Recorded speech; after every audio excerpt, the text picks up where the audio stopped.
Adam, HR. I see my name in shining lights, yeah, a different city every night. Oh, I swear the world better prepare for when I'm a billionaire.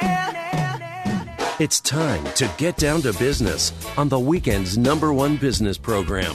Known as the King of Networking, your host, Shalom Klein, has worked with thousands of entrepreneurs and created countless jobs. So, to success. Let's get down to business. And indeed, we are all about small business jobs and entrepreneurship in business. We talk a lot about business here. You are on with Get Down to Business, and I'm your host, Shalom Klein. Remember, you can always download podcasts from Get Down to Business on my website at shalomklein.com. And while you're there, don't forget to follow me on Twitter at Shalom Klein. It is a live show. In fact, it is the first show that I've been back here in studio in many, many months, and I've got a great lineup for you. You don't want to miss a minute of it.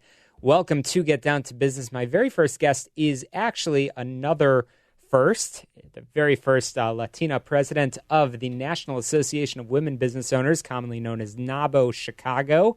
I'm thrilled to be joined by Elizabeth Colon. Thank you so much, Elizabeth, for joining me here in studio. Thank you so much for allowing me to be here today. Absolutely.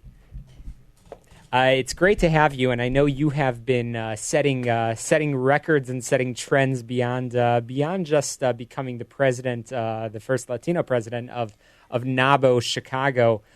So, Elizabeth, if you don't mind, tell me a little bit about what you do professionally and how you originally got involved in the organization. Sure. So I am the president and founder of a company called Metafrasis Language and Culture Solutions. It was founded in 2007, and there's a sort of a personal story behind that. I grew up in a home with parents that didn't speak any English, and I want to say that I was that child interpreter that accompanied them many times to their appointments. But I also have two sisters from the deaf community. And so language and language barriers was a big issue in our family. And as I was growing up, I saw a lot of disparities happening within our siblings and my parents. And I decided that language was one of the things I wanted to focus on. And then I started the company back in 2007 with the sole purpose of actually breaking down language barriers between individuals and professionals. That's amazing. Yeah. That's awesome, and we'll make sure to share your company's website so our listeners can find you. So, Elizabeth, tell me when you got involved in NABO, and I feel like I'm in studio with royalty right now. Thanks. I got involved with NABO back in 2012. So 5 years in business, feeling a little lonely, right? A little isolated, not having any peers to talk to about my business challenges. I was growing pretty fast, and I came across NABO through a recommendation, and I became a member.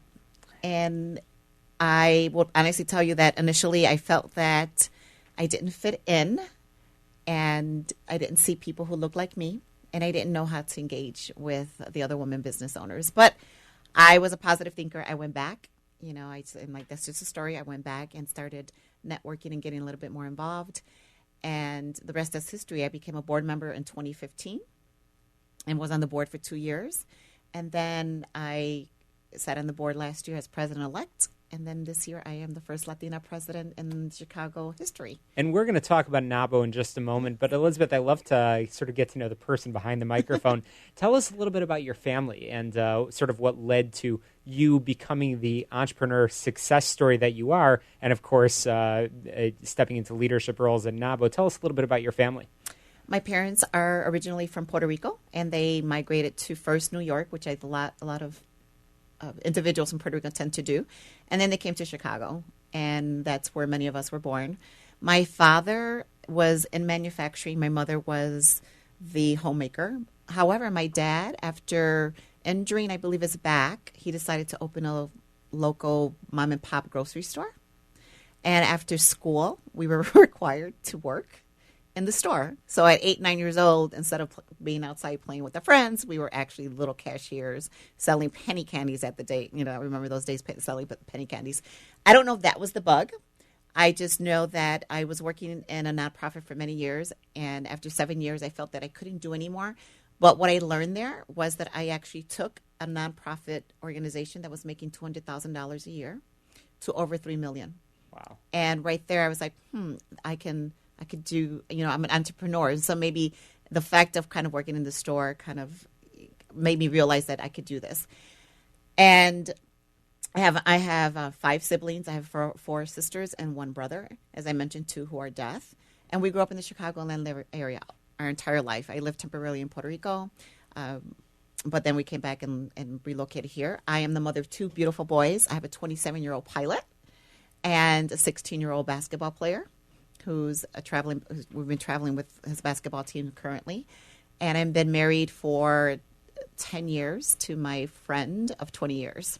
Amazing. And it sounds like you bring a strong energy into everything that you do, certainly family, business, and of course your community involvement, including NABO. And it sounds like your parents, but your mother in particular, was a very, very strong influence on you. So you are the first Latina president of NABO. What does that mean for the organization? What does that mean? I want to say that it's going to be about creating an organization that welcomes everyone. Now, that's not to say that NABO never did that. We did, But my focus this year is together and stronger, considering the circumstances that we're all facing right now, with the fact that we don't have enough diversity within the organization. And it's important. It's important that we open the doors to everyone, regardless, of your community. And regardless if you're a startup, an established, or a $10 million company, we want to invite you into this organization. We are here to propel women business owners. We are here to support you. I consider it my sisterhood and my tribe. And we're making headways already. I mean, we're getting people already enrolling or not enrolling, but becoming members of NABO because of the great things we're doing and the work that we're focusing on. We've had a diversity statement before, but we're revising that. And my goal this year as president is really to uplift all women business owners in the Chicagoland area. That's my awesome. goal. I love that. I love that mission, that focus, together and stronger, which is so important. I think there's a lot of meaning behind it. So NABO, we keep referring to the acronym, is the National Association of Women Business Owners. You are the president of the Chicago chapter, and we were just talking before you came on the air. I've been to many of the luncheons. Shout out to our mutual friend Linda Foreman for all that she has done for the organization. And you really are fantastic ambassadors and advocates and great networking for women in business. Yes. What does that mean in a year of COVID, where there's so much that's sort of keeping people apart? What kind of resources, what kind of tools do you plan to put in effect this year? Yes. Like a lot of other businesses and organizations, everyone had to pivot to virtual, right? And it's been working really well for us. At first, we kind of struggled with the fact wow, we're going to be virtual. We're not going to be connecting with other women business owners, but it's actually really working well. I mean, we all want that human connection. I think that's really key. But in some shape or form, it's there. It's virtual, but it's there, right? I lead one of the mastermind groups, and we've been doing it virtual, and it's working really well. And then the women are getting what they need, the support that they're looking for. And we've revamped all of our program. Now more than ever, we need to be present, and we've been doing a lot of that. We have numerous connects that are going virtual. We have the mastermind groups, which are really helpful for individuals. We have a happy hour.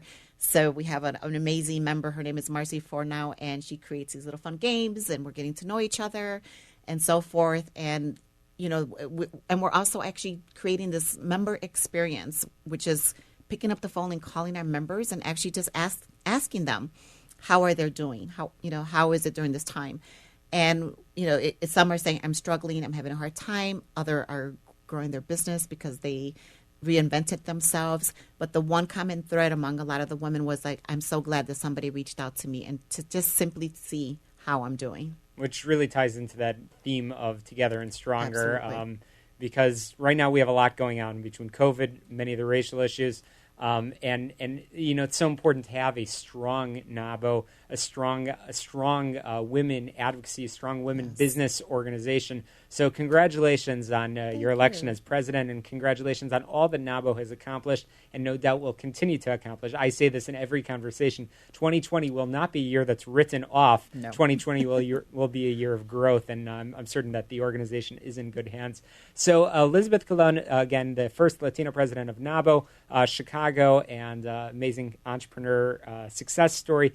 How can our listeners get a hold of you if they want to talk about your business or they want to learn more about getting involved in the organization? Sure.